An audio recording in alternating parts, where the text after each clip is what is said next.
Welcome to Portland Film Beat. I'm Dave Pullen, and my guest tonight is Damon Jones. He is the 2013 OMPA's award winner for talent support in Portland. He's an actor for 35 years, acting coach 19 years. He is the president of the Actors in Action Talent Agency and the lead agent for 16 years. Welcome to the show, Damon. It's a pleasure to be here, David. Thanks for having me. So tell us a little bit about yourself, your school, your training, etc. Oh, boy. Well, I've been an actor my whole life, of course. Started early. I played a lot of sports early on and then found acting. And in high school, I just followed it all the way through. I started at Beaverton High School, James N. Erickson, and at the Beaverton High School Theater there, and attended the University of Oregon for 4 years, studying theater, dance, acting. And then I made the pilgrimage down to Los Angeles, of course. I think every actor should. But I spent 7 years there and had a eye-opening experience, really. I mean, I got to do some great stuff. I also saw the big picture of what it would take to be successful down there. And, you know, after a few occasions, I decided the best thing for me was to come home, be amongst my family and friends up here in Beaverton. That's where I'm from, Beaverton, Oregon. And just kind of fell into everything here. Okay. Now, about the agency, I started that 16 years ago. In fact, next week we'll be 16 years old. Is that in right? May, yeah. Okay. And it's been a climb. My mother gave me the name, Actors in Action. Started in a small office in Portland, Oregon, an inner office. And kind So of it's not that location you're at now? No. I've been at the location on Wygant Street now for 14 years. And that's a great location. It's a great little artist loft space. And, it is. But been there 14 years now, and there's a lot of folks that come in and out of there as well. You know, it's a nice black box space. Teachers rent it out. Acting coaches rent it out during the evenings. And I've been actually to auditions there. Some casting directors rent it once in a while. Hold auditions there, and I certainly meet my prospective talent there and hold auditions and castings, and every once in a while somebody will shoot in there as well. It's quite a space, yeah. How has the Portland market changed in the last few years, and then from 16 years ago? That's a great question. When I first came in, and I was thinking about this, I would write down all the jobs I was working on that month, and it would be like 15 or 20 for the month. And, right. And that was 16 years ago. And over the years, it's been kind of snowballing and getting more and more. And I don't even keep track anymore. Okay. There's, you know, in any given month, there's anywhere probably between 30 and 40 jobs. So, if not more. But the Portland market's changed in a number of ways. It's changed in the amount of work that's here in town right now. But it's also changed as far as more people are coming in. We've got more actors now than ever. I think the quality probably as well. And the quality is coming in as well, too. Oh, man, the quality has improved enormously. I mean, the people that maybe got started 16 years ago have now 16 years of experience. And so that's what we can offer here in Portland now is people with experience. Yeah. And so it's wonderful. You know, they get their commercials, their industrials, their print jobs, the films, the TV shows that are coming now. And really, they can build up quite a resume. And it's neat to see that in our city, the opportunities that are available for the actors. What do you look for in a talent? Another great question. You know, I've always said that the most important thing to me, the person that I would like to work with most is a good person. And then a fun person, a good person, right. A professional person, and then build from there. Sure, the talent is important. Their look is important. There's a lot of things that are important when you look for talent. But one of the first things that I decided was that I want to surround myself with people that I believe are going to support and encourage and progress into this industry.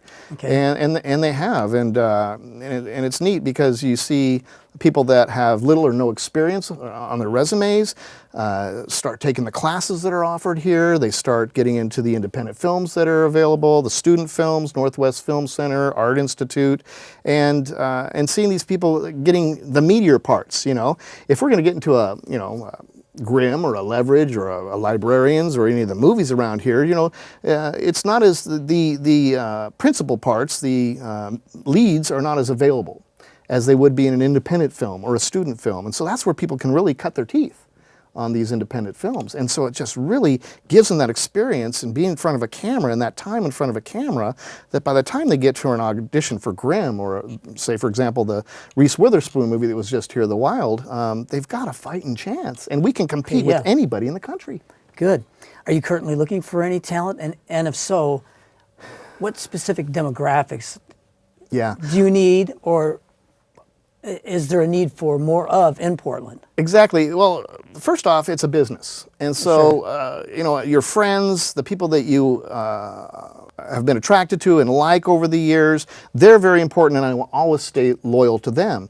But as a businessman, I have to supply the certain talent that the producers and directors and casting people are looking for. So, like, for example, in Los Angeles, you know, you might have just a commercial agent that just does commercials, a theatrical agent, TV and film, and industrial, and so you have all these different, well, here in Portland, we do it all. So I'm looking for that all-around player, not the person that's just a great actor, but someone who can pull off the industrials as the doctor, someone that can work the local commercials here as mom or dad or kid, and diversity. Diversity is probably what I'm looking for the most right now. As far as demographics, you're looking for ethnicity. I'm looking for that African-American teenager. I'm looking for that Asian 20-year-old female. I'm looking for that 50-year-old Latino, Hispanic, male or female. You know, people that I don't already have in the agency. If I'm happy with somebody that I have in the agency, I'm not going to bring anybody in to compete with them unless, of course, I believe that they're stronger. So the idea is to provide all things for all castings. And to do that, you have kids, you have adults, and you have seniors. And then within those groups, you have age ranges. And then within those, you have diversity. You know, you want to have at least 2 or 3 options for each talent. And so really a roster of 300 people here in Portland, which is close to what we have right now, is really not enough. You need to have that diversity. For example, you know, if they're looking for an Indian male, I just took on 2 great Indian folks that I think are going to do really, really well and that I never had before. So I'm not only looking for people I don't have, but also people that I know who book. It's been 16 years since I've been doing this, and I've watched, you know, over the years who's getting booked and why.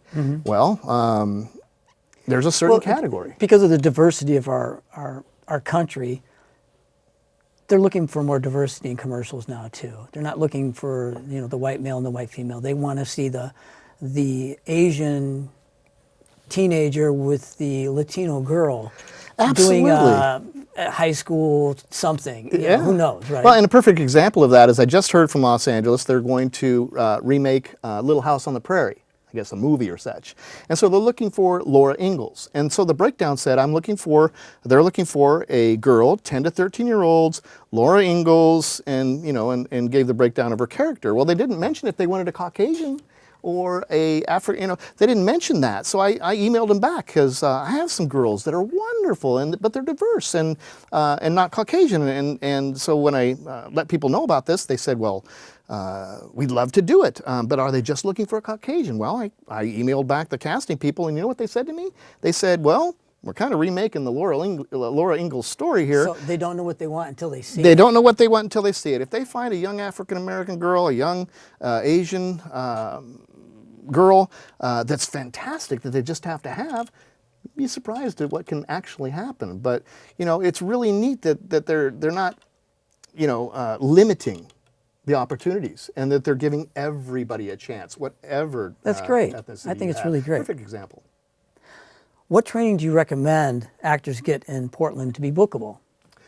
You know, I have a saying, and it's if you're not on a set or on a stage every week, as an actor, you should be in a workshop. Yeah. You're working on your craft. And Absolutely. just like any doctor, lawyer, anybody that has a specific profession that requires certain trades, and acting's no different. You know, we go through 16 years of school, and then we go through 4 years of medical school or 2 years of law school, and then the internship and so forth and so on. You know, I'm not going to let somebody operate on me that's not fully qualified. Exactly. And so I think that a lot of actors out there might think along those lines, is that you know, the people that are getting paid this amount of money and getting these incredible jobs here in Portland, they're not just giving them away. You know, these people have earned them. Well, casting's everything.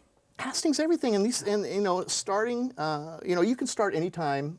I believe, as if you're 60 years old, you can start acting. If you're I 4 didn't years start till I old, was 52. yeah, it's a perfect example, and you've done very, very well, and learned and followed the path in getting there, and I think that if people understand that it's just like anything else, you have to work, study, try, attempt, and fail, to really overcome the obstacles. Well, you do, and for me, being in the workshops every week, what it does is it keeps me comfortable.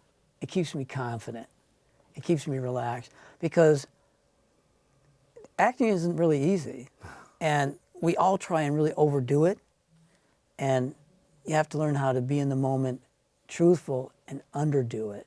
Absolutely. And when you finally discover that, you're like, that actually was a lot more fun than this. Exactly, and it's almost like that, you know. Eye-opening to people, you know. It's like, okay, okay, they get up there and they perform something, and then they ask for feedback, and they're performing, and they say, okay, I say to them, okay, well, pretend the person's 2 feet away from you, and that you're just having a conversation with this person. Yeah, absolutely. Well, some of them really get it, and they sit and they talk, and it's more conversational and more believable, less over the top, projected, larger than life, and it's more. Right. You know, I think what Stanislavski was heading towards when he first, you know, started teaching the realism in acting is heading towards a more realistic type of acting, where you can see people in their living rooms. And acting's like a muscle. You have to work that muscle. And you do. It's just like it's like a baseball player. If he's not in the cage batting every day, he's not going to do well when the game comes up. If they he got to be in hasn't the done cage batting every day. Yeah, if they've been away from it for a few months and they come back, it takes a long time to get that back in. And that's what actors do, is they go months without any acting classes, and all of a sudden they get this audition. And they go to this audition and they're like, oh, you know, and they just can't, it's not instinctive to them. Right. And for me, training in acting is gaining those instincts and keeping them under your belt for when you need them, you know, keeping them in your pocket. You know, there's going to be times when a lot of what you're studying has no significance, but it's that one time it does that you're ready for. So you practice on a regular basis, and you're ready for all things. Right. And when that opportunity comes up, boy, wouldn't it be a shame if you had all this time to work and prepare and you didn't do it. So do you recommend doing theater? Absolutely. Yeah. I believe theater is a great breeding ground for film and television. Now, to make that transference, you know, to go from theater to acting on camera is a step. It is. And you got to bring it down a little bit. But here's the thing about theater, is you get to really develop, because you rehearse for a month, and you're in front of the people every night. They're right there. You can feel them pressing on you. And you have to memorize 90 pages. And it gives you this experience to know that you can memorize these lines.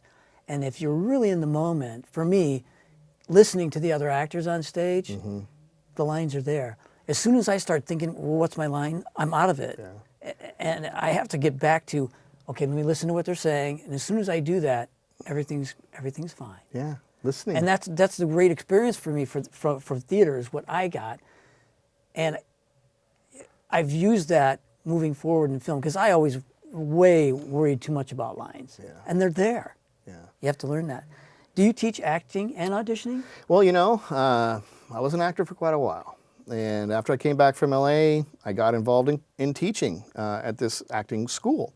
And I liked it. I liked it a lot. And eventually, this acting school also had an agency linked with it, and that's kind of how I got started in the whole thing. But yeah, I've been teaching for 19 years now. I never thought I would, but I really love it. You have ongoing classes, then? Ongoing classes, so every Saturday. To the audience out there, if you look at the Actors in Action webpage, there's information there about Damon's acting classes. He does a great job, because I've seen some acting coaches in town. He's calm, and he pulls actors towards them instead of pushing, and that's really great. And that's one of the things I've noticed about three facets I really try to teach, and it's not just acting. Acting is really important, and acting is something that you should and will and can work on and develop your entire life. But there's some things you can do right now and get right now, and those are auditioning skills. You know, how to present yourself in front of a camera? Do we know what a slate is? Do we know how to handle ourselves in an interview question? Do we know how to cold read by ourselves or with a scene partner? And those are actually, you know, doing the acting part is sometimes if you work at it and that craft and your scene study all the time, but then all of a sudden you got to do a cold read. That's a separate skill set. Yeah. Auditioning is a completely separate skill set. Actually, I think it's the hardest one. Yeah. Well, improvisation is another one they're using a lot at auditions now. Yeah. You know, you have a technical company and they say you're going to be in this office cubicle working on a computer, or they'll say, talent will be given an activity to perform at the audition. No script, no real knowledge of what you're going to do there. And a lot of it's just improvisation. You get there and you're like, okay, what do I do? And just to ground yourself to your location and to what you're doing and to who you are and what's around you, really important stuff just overall in a simple audition like that. You'd think it would be easy. You'd think that getting up in front of a camera and auditioning on a regular basis would be easy. It's not. But it isn't. And the more you get in front of that camera, the easier it gets. And so you get comfortable in it. Exactly. If you're in a workshop and you're working with somebody on camera and you get that instant feedback of seeing yourself and what you're doing, you know, are you doing this with your hands, or are you doing I do this, I don't know if you can catch this or not, but they're in a close-up, you know, and then they're leaning, and so they're looking like they're on a boat in the ocean by the way they look at it, and they have no idea they're doing it. No, you because don't. no casting director is going to stop them and tell them that. They're just going to go no and mark them off the list and let them go. So they've got too many other people to see. Yeah, years doing the you know, people ask me, do you get feedback from auditions, you know, from the casting director? And I go, I do on 2 occasions, when they're really, really good or when they're really, really bad. Yeah. Otherwise, they just kind of blend in. And people wouldn't worry so much about maybe what casting directors are thinking of them or their last audition if they only realized how little they do. Yeah. They forget easily, and really it's important to, you know, make a good impression and gain more auditions from the casting director by doing a solid audition, but over a period of time they tend to forget, and you got another chance. Right. And you should really go in to just be there in the moment and not try and impress, and really the main thing is win over the casting director. Yeah. Because if you win the casting director, you're going to go in for more auditions. Eventually, you're going to get parts. Absolutely. And, you know, there's the portion of auditioning in front of a camera is just the one portion of what the overall audition is. You know, it's when you enter the room and talk to the receptionist. The whole thing, how's she dealing? You know, it's being on time. It's being prepared. It's you know, asking questions that are, if they're pertinent, then, you know, ask them. But if they're already on the audition sheet, or if the information was already given, you know, you got to do your work. You know, you have to do your prep when you go in so that the casting people can see the work that you bring to the table. Sure. You know, you bring something into the audition. You're not just auditioning, you're bringing something in for them. Right, you're making choices. And for me, it's always about the project. It's not about what agent I have, or it's not about me and how good I look. It's about the work and what's the story about, and how can I bring something to that story. You know, when you're first auditioning, though, it is about how am I looking? And that's so bad.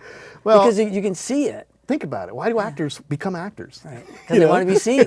They want attention. Right. They want to be loved. They want to be liked. They want to be appreciated, and they want that applause, and they need that gratification of I've done this, you know. Right. And you're being, you know, when you're starting out, you're being very vulnerable up there. I mean, you're exposing yourself, you know, to the world, and to hurt and to pain and to anxiety and to all these things that really don't need to be there. Yeah. What's your favorite thing about the Portland film market? My favorite thing is when my actors book.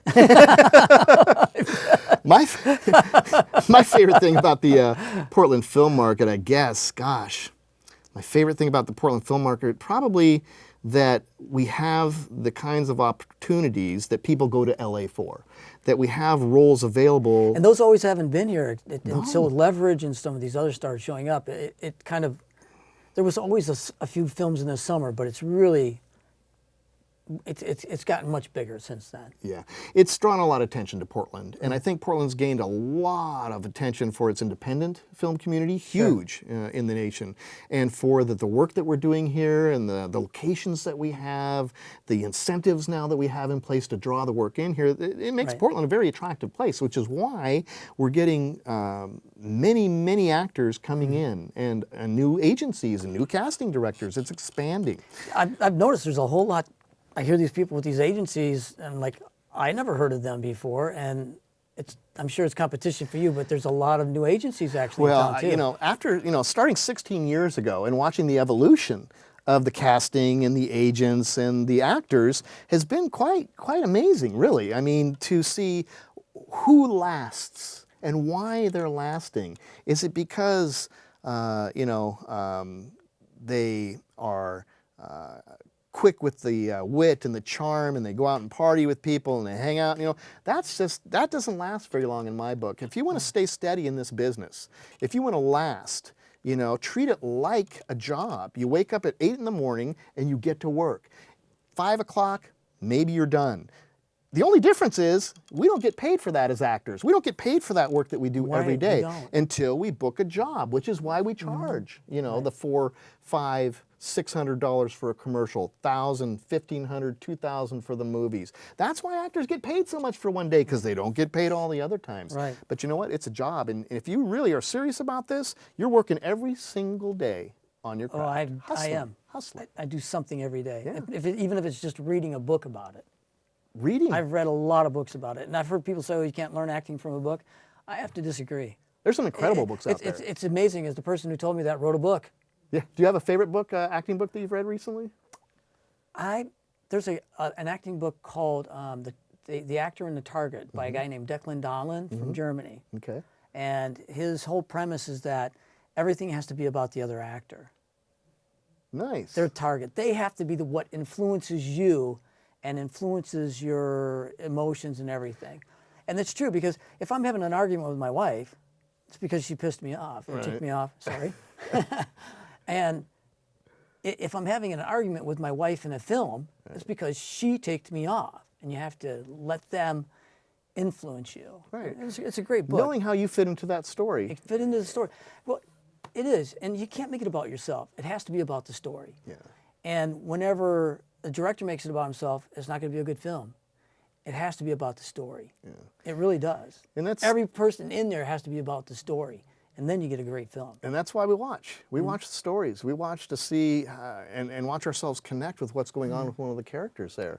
And if I can lose, you know what I know when a good movie is? When I know that a movie is really good, it's when I find myself lost in it. I'm not thinking about anything else. Absolutely. I'm just living it, and I'm not thinking about, oh, I gotta do some work later on, or I gotta pay the whatever later on. I'm thinking about, and I'm lost, and time just flies by. Sure. That's how I know. What's your least favorite thing about the Portland film market? Oh gosh, probably the least favorite thing would be that there's not enough of it. That okay, I like that. Yeah, Thank you. It's there not you go. so much that we don't have lots of opportunities for films. It's just that the films that we have are independent films, student films, films that honestly they don't pay anything because these people are just getting started, or they work a SAG low budget contract and they're getting $100 or new media for nothing. Yeah, or back end deferred, which means nothing. and if actors book 2 days on one of those films, I make $20. Right. Well, so my thing would be that we would increase the incentives that draw the work here, like Grimm and the Wild and now Librarians. That's why I had Tom McFadden on here, so we could hopefully I saw that. move that great. forward. Yeah, just more incentives, draw in more films, and have the crew 2 and 3, 4 deep that we can support them, and have the talent that can fill the roles. Who is your favorite A-list actor? Why, and what draws you to them as an actor yourself? Well, back when I was in college and taking acting, we had to make up names for ourselves, and I chose Danger Jones. Indiana Jones was really big back then. You should have never told me that. You should have everybody calls me Danger from school. I mean, okay, that's my now everybody in Portland's going to be calling you that too. Hi, everybody. Danger Jones. Danger Jones. But I love Harrison Ford and that whole who he is and who he plays and how he carries himself and his quirky humor and his adventurism and, you know, just the excitement that he brings to the screen. Okay. You know, I mean, I could certainly pick, you know, like Dustin Hoffman, Robert De Niro, Gary Oldman, these actors that are just incredibly fantastic at, you know, taking on a role and everything. But personally, Harrison Ford. Right. He does a great job. And, you know, one time I was talking to my uncle, who was an actor in New York for years, about Burt Reynolds. And I said, what do you think about him as an actor? He goes, well, you know, David, I really like him, but he's not an actor. He's a performer. But every time I watch him, I enjoy it. Reminds me of a line from My Favorite Year. The movie star is supposed to be doing a live show and he freezes and he can't move. He's terrified and he says, oh, I can't do this. And I'm like, why? It's acting. It's a show. Go out there and do it. He goes, I'm not an actor. I'm a movie star. And totally sums it all up. There's probably a difference in that too, right? It just totally sums it up right there. You know. What director would you like to work with? You know what? I thought about this because we got the questions a little bit earlier, but I thought about this and really, again, my preference would be Clint Eastwood. Okay. $1 Million Baby. I'm watching kind of the making of and whatnot, and how he transitioned from, you know, getting ready for the shoot to action to the actual action going on. It was just seamless. It wasn't hectic. There weren't people shouting out things. There wasn't a bunch of anxiety and tension created anywhere. He's very easy. I've heard he uses a very small crew. Yeah. He doesn't say action. Yeah. He says begin. Yeah. Because he doesn't want to shock the actors with action. Yeah. It just. In my opinion, a great director is someone who can create the best atmosphere for the actors to work in. Mm-hmm. That's a director's job, is to create an atmosphere to give the actors and the crew and everybody their best chance to perform, to do their best. And so I think that Clint Eastwood does that. I think he creates an incredible atmosphere that, you know, if I was an actor, I'd like to work with. Mm-hmm. What do you consider the elements of a good film and a great one, and why? Well, that's kind of why I said the same thing there. I like films that surprise me. I like films that make me think. I like films that make me laugh. Okay. I like films a total catharsis type film. I know a great film. Another way I know a great film is, or a play, or anything, performance for that matter, is, am I thinking about it 3 days after? Yes. And that third day, am I still thinking about that performance? Right. That's what really, because I see a lot of stuff. You know, I go to plays all the time. I see a lot of independent films, film festivals, and really, you know, it all can just blend together and go away, like actors at an audition. But the one that stand out, the actor or the film that stands out, is the one that you think about and remember 3 days after. Where do you hope to see yourself in 10 years? You got 15 seconds. Oh, gosh, above ground. And that's a good one. Still working actors in action. I love my job. I love what I do. I love running the talent agency. I love teaching on Saturday mornings.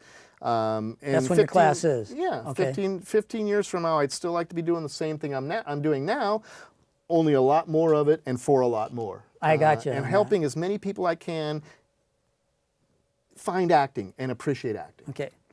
Anyway, we're running out of time here.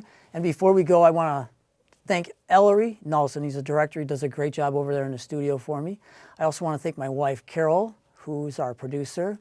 And until next time, I hope that you all shoot for the silver screen. Thank you for being here. And thank you, Damon. Excellent. Thank you, David. All right. Bye.